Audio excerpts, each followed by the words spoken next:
जीवन को सरल बनाने की विधि, दुखों के बादल हटाने की विधि, मुसीबतों में मुस्कुराने की विधि, मुश्किल को सहज बनाने की विधि, मजबूरी को मजबूती से भगाने की विधि, ईश्वर में ध्यान लगाने की विधि, हर गम को दूर करने की विधि आ जाती है जब होती है आत्म जागृति। राजयोग शिक्षिका एवं मेडिटेशन ट्रेनर ब्रह्मा कुमारी अदिति दीदी के साथ देखना न भूलें हमारा खास कार्यक्रम आत्म जागृति हर सुबह 7 बजे सिर्फ टीवी 100 पर।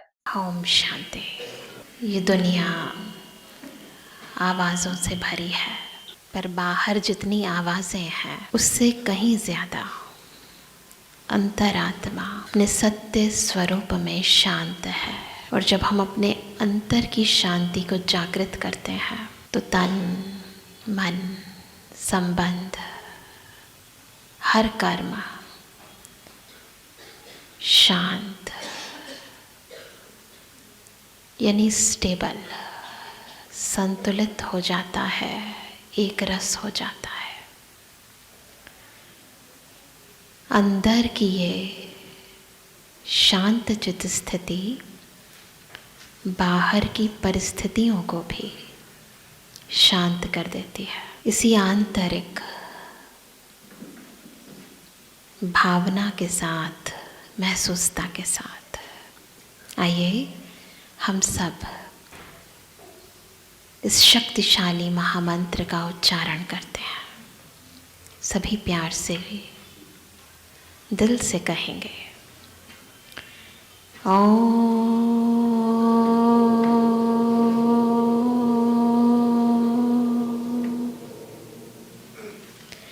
शांति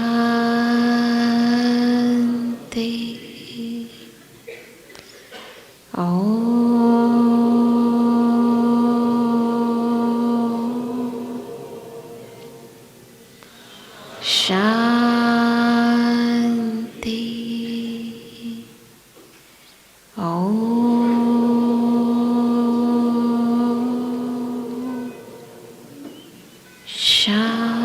शांति। Thank you. जीवन में हलचलें आना, कुछ कुछ हो जाना कोई नई बात नहीं है। रोज कुछ ना कुछ होता रहता है। कोई कुछ बोल कर चला जाता है और हमारे चेहरे की मुस्कुराहट ले जाता है। छोटी मोटी बातें तो हर एक के जीवन में होती रहती हैं, आदत हो गई है सबको। परंतु जब कोई बड़ी बात हो जाती है,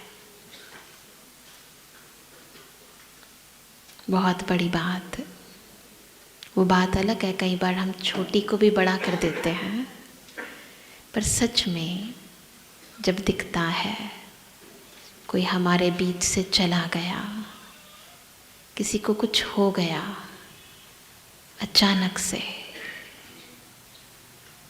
जैसे पिछले वर्षों कोरोना की लहर आ गई, बहुत कुछ बदल गया जिंदगी के अंदर। आने वाला समय कुछ ऐसा आने वाला है जब चीजें हमारे काबू से बाहर हो जाएंगी।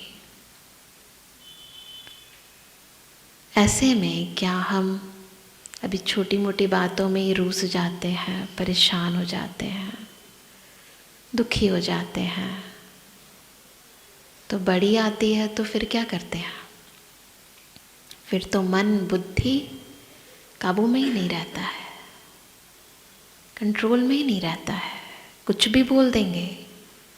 एक तो पहले से ही परिस्थिति खराब है, फिर हम कुछ कह देते हैं, कुछ कर देते हैं, तो परिस्थिति और बद से बदतर हो जाती है। पर क्या करें? कुछ बड़ा हुआ है तो अंदर भी तो बड़ी बड़ी हलचल हो जाती है ना। हर एक की ज़िंदगी में कभी कभी ऐसा हो जाता है जब हम परिस्थितियों के गुलाम बन जाते हैं। हम हैं नहीं ऐसे, खुद कहते हैं, परंतु ऐसा हो गया इसलिए ऐसा कर दिया।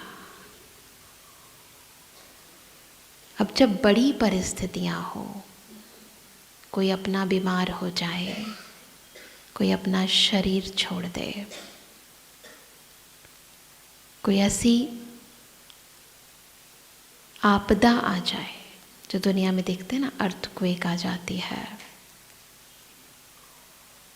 ज़्यादा बरसात हो जाती है, ज़्यादा गर्मी हो जाती है, प्राकृतिक प्रकोप आ जाते हैं, कुछ भी बड़ा ज़िंदगी में अगर हो जाता है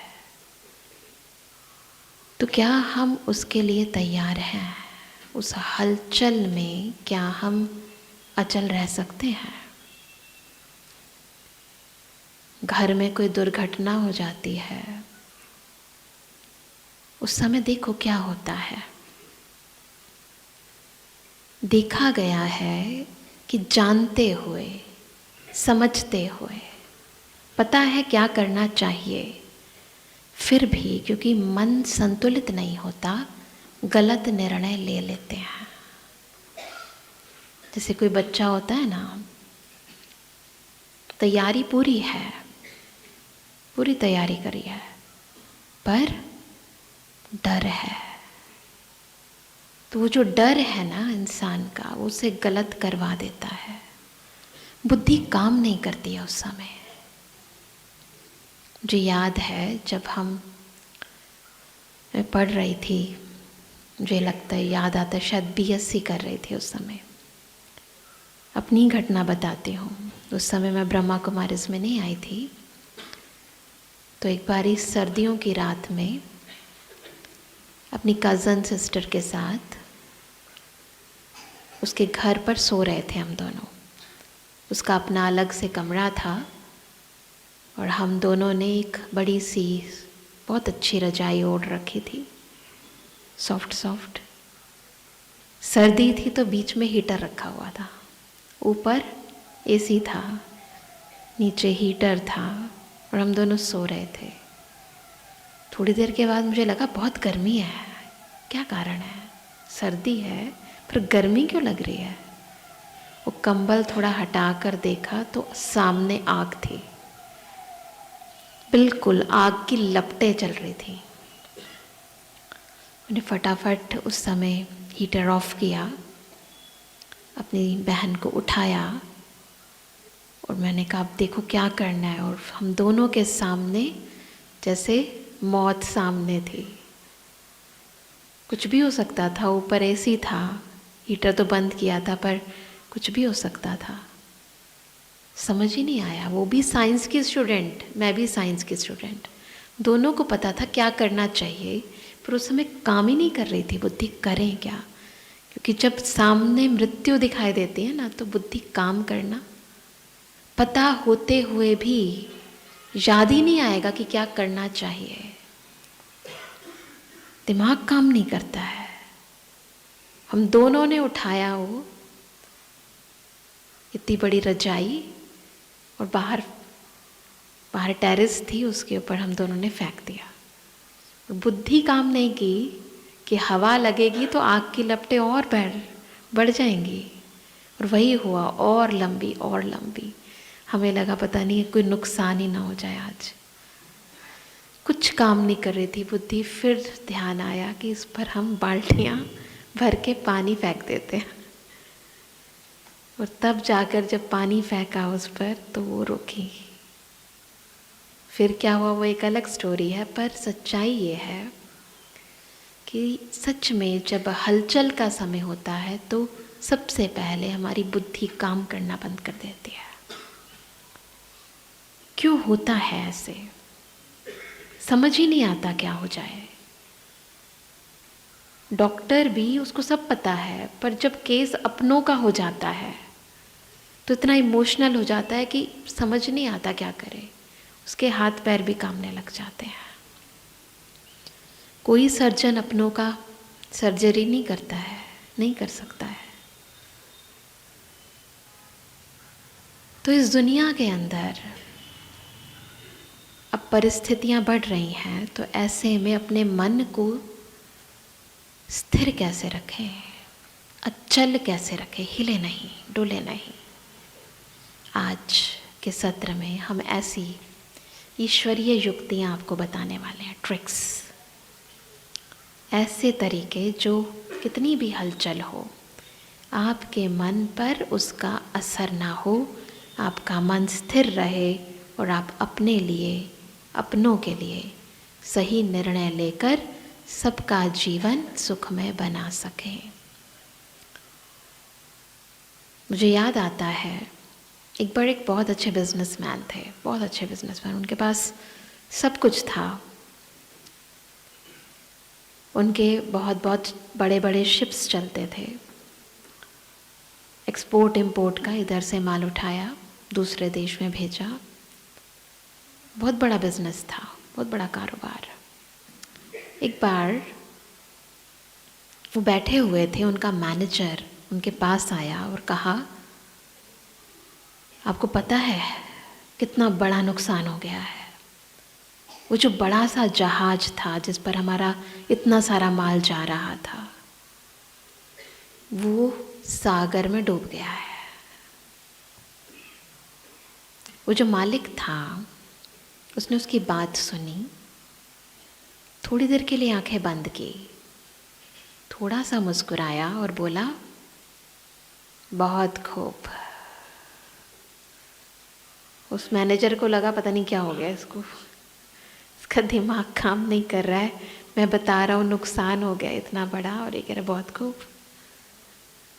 कुछ नहीं बोला, उसे लगा अभी बोलना ठीक नहीं है। 2-4 दिन के बाद वो मैनेजर उछलता हुआ आया, खुश, मालिक के पास आया और उससे बात करते हुए कहता है, आपको पता है वो जो डूब गया था ना जहाज, वो मिल गया है। मालिक ने फिर आंखें बंद करी, फिर थोड़ा मुस्कुराया और फिर कहा, बहुत खूब। अब तो मैनेजर के दिल में वो जो बात लग रही थी, उसने कहा अब तो पूछ के रहूँगा ये क्या है। उसने कहा कि मैं, अगर आप बुरा ना मानो तो मैं पूछना चाहता हूँ, ये आपने पहले बताया था डूब गया तो भी कहा बहुत खूब, अब मिल गया है तो भी कह रहे हो बहुत खूब, कुछ समझ में नहीं आया मेरे। तो उस मालिक ने कहा, जब पहले जहाज डूब गया था, मेरा नुकसान हो गया था, तो मैंने अपने अंतर में, अपने मन में झांक कर देखा, कहीं नुकसान होने के कारण, बाहर की परिस्थिति के कारण मेरे मन के अंदर कोई दुख, दर्द, कोई हलचल तो नहीं आ गई है। मैंने देखा मेरा मन बिल्कुल शांत था। उस स्थिति को देखकर मैंने कहा बहुत खूब। और अब जब सब कुछ ठीक हो गया है, तब भी मैंने अपने मन में झांक कर देखा, कहीं ऐसा तो नहीं मैं ज़्यादा उत्साह में आ गया हूँ, मन ज़्यादा खुश हो गया है। तो फिर मैंने अपने मन में झांक कर देखा तो मेरा मन फिर भी वैसे ही था, एक रस, न ऊपर न नीचे, एक रस। उस स्थिति को देखकर मैंने कहा बहुत खूब। परिस्थितियां बाहर हैं, हम अंदर हैं। ये बाहर को अंदर मत लेकर जाओ, आदत हो गई है। जो कुछ बाहर घट रहा है उसे बार बार अंदर ले जाने का। फिर क्या होता है, जब बाहर कुछ हिलता है तो अंदर भी कुछ हिलता है, होता है ऐसे। हम छोटे थे तो एक कहानी सुनते थे तोते की, वो राजकुमार की जान तोते में होती थी। देखी है आपने कोई ऐसी कहानी? टीवी पर आती थी। वो तोते को कुछ करो तो राजकुमार को भी कुछ हो जाता था। आप देखो आपकी जान कितने तोतों में है। बाहर बहुत सारे तोते हैं, हमारा कारोबार, हमारे सगे संबंधी, अपने बहुत सारे तो होते हैं। जब उनको कुछ होता है तो हमें भी कुछ हो जाता है, होता है ना। तो जो बाहर है वो अंदर चला जाता है। हम सब अलग हैं, समझ के चलो, हम सब अलग हैं, ऊपर से अकेले आए हैं। अंदर की स्थिति, बाहर की परिस्थिति वो पराई है, ये अंदर स्व है, मेरी है। पराये को अपना नहीं बनाओ। जब पराई चीज़ अपनी हो जाती है तो दिक्कत आती है। किसी और की चीज़ ले ली ना तो अंदर तो हलचल होगी। और फिर क्या होता है, मन कमज़ोर हो जाता है। क्यों होता है ये मन कमज़ोर? मन शांत है पर बाहर की हर परिस्थिति का पर भाव, पराया भाव मेरे स्वभाव पर हावी हो जाता है। तो इस पराये भाव को अपनाओ नहीं, स्वभाव को इतना स्ट्रॉन्ग बना लो, इतना शक्तिशाली कि ये पराये भाव को भी परिवर्तन कर दे। तो चल चेक करते हैं हम अपने अंदर को, करेंगे सभी। हमारा मन प्रभावित तो नहीं है, क्योंकि स्थितियाँ, परिस्थितियाँ, सब कुछ बदल रहा है, बदलता रहेगा, पल पल बदल रहा है। कुछ भी, एक घड़ी भी, अभी अभी तो बाहर थे, अभी अभी अंदर भी आ गए हो, दूसरी घड़ी से मैच नहीं करती है। फिर क्यों अपने मन को उस बीती हुई घड़ी के साथ बांध के रखते हो? बदल रहा है, बदल जाएगा। जो परिस्थिति आज है वो अगली घड़ी में बदल जाएगी। थोड़ा धैर्य रखो। अगर आज कुछ खोया है तो अगले पल कुछ मिल भी जाएगा। विश्वास रखो। तो चलो चेक करें अपने अंतर को कुछ देर के लिए। मन को शांत। जीवन को सरल बनाने की विधि, दुखों के बादल हटाने की विधि, मुसीबतों में मुस्कुराने की विधि, मुश्किल को सहज बनाने की विधि, मजबूरी को मजबूती से भगाने की विधि, ईश्वर में ध्यान लगाने की विधि, हर गम को दूर करने की विधि आ जाती है जब होती है आत्म जागृति। राजयोग शिक्षिका एवं मेडिटेशन ट्रेनर ब्रह्मा कुमारी अदिति दीदी के साथ देखना न भूलें हमारा खास कार्यक्रम आत्म जागृति, हर सुबह 7 बजे सिर्फ टीवी 100 पर।